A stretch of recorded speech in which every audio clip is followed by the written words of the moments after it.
You're all most welcome here tonight to share with us the celebration of 50 years since our inception.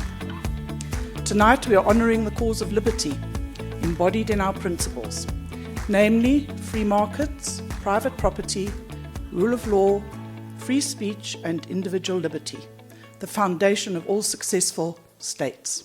It's wonderful to see so many friends here tonight who have played an important role in fighting for liberty.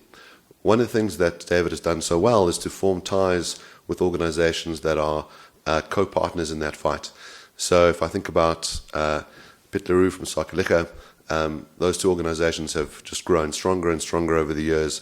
We've fought together in the trenches of court, at the Constitutional Court. We've fought for economic freedom. We've fought the fight for non-racialism to ensure that regardless of the color of your skin, you should be able to participate in the marketplace. As you can see, the FMF stands on the shoulders of giants. We have been led by some remarkable people, all of whom played a part in building an organization that has contributed to the betterment of South Africa for 50 years.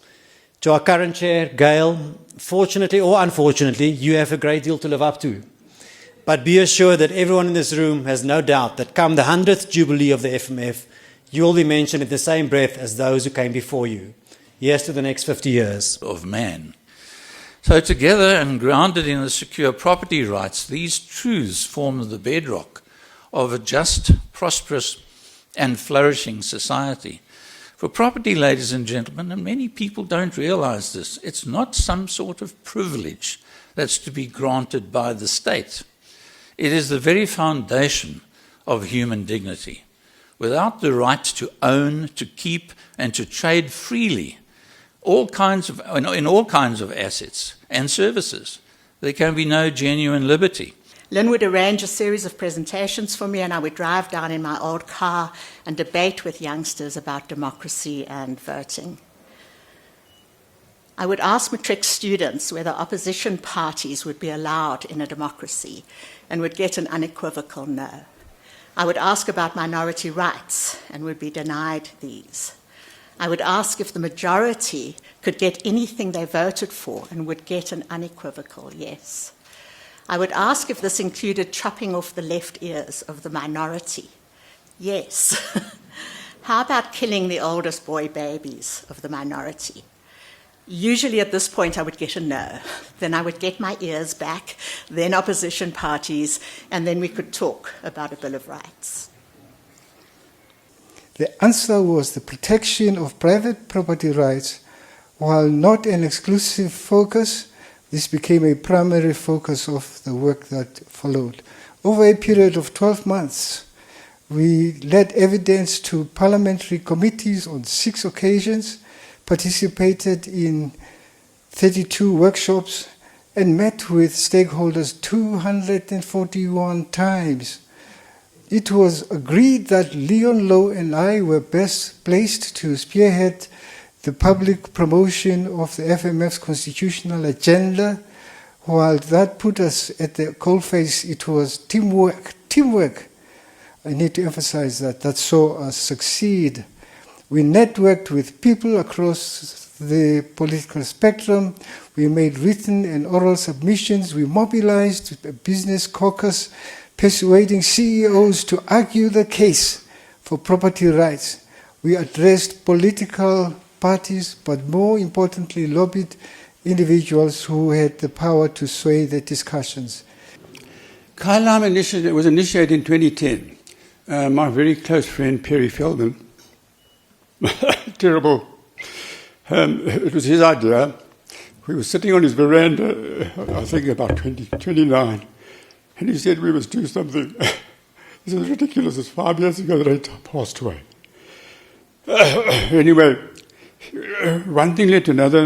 After 3 years, we managed to get our first 100 titles done.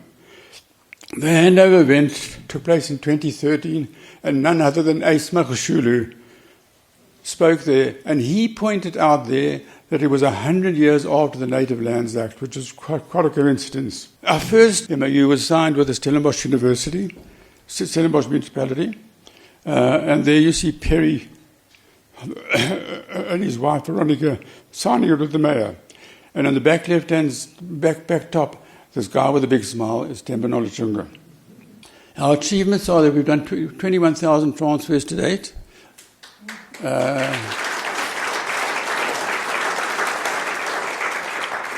If you base each house on 150,000 rand, that translates into 3.1 billion rand that we've got returned, that becomes live capital from debt capital. The oldest recipient was Ellen Chabalala, who was 101, and we've had a number of awards. But through it all, right from apartheid to today, the FMF has stood steadfast in favor of strong constitutional protection for private property. And alongside Kaya Lam, I have always believed that our most important work, or at least our most pressing and our most urgent work, is this defense of property rights. Last week, the country was made aware of a property confiscation in Ekurhuleni by the business group Sakeliga, which was hidden from the public discourse since the first steps were taken back in 2019.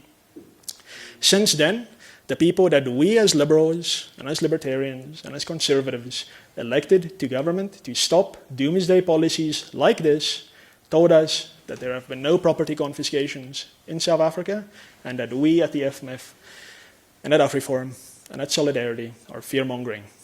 Well, now we know that it is in fact happening and that terrible things are in fact happening to property owners in South Africa. So a few words about the future. And I think we must be frank about the situation in this country.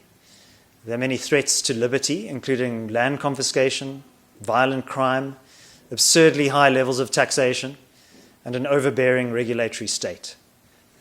I believe that South Africa is in the midst of a profound change. The global world order is shifting too, and the institutional arrangements established in 1994 are no longer working. That much is clear. But what is less clear is what will replace them. The old is dying, but the new is struggling to be born. The FMF is no ordinary think tank. We are not merely concerned with policy choices, as important as these are.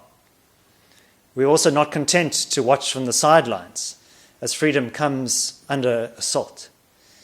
We see ourselves as combatants on the front lines of the battle of ideas.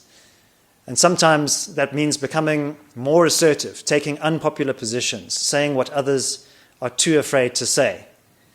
I thought that was just me, but Brian reminded me that that has been the case for many decades and reminded us all today. That's the cost of defending freedom. And that is the cost of independence, and so be it. Remember that this is not a popularity contest. Your inalienable rights to trade, to own property, and to be treated equally before the law are worth defending. We have a long way to go to extend the promise of freedom, but we remain committed to this just cause.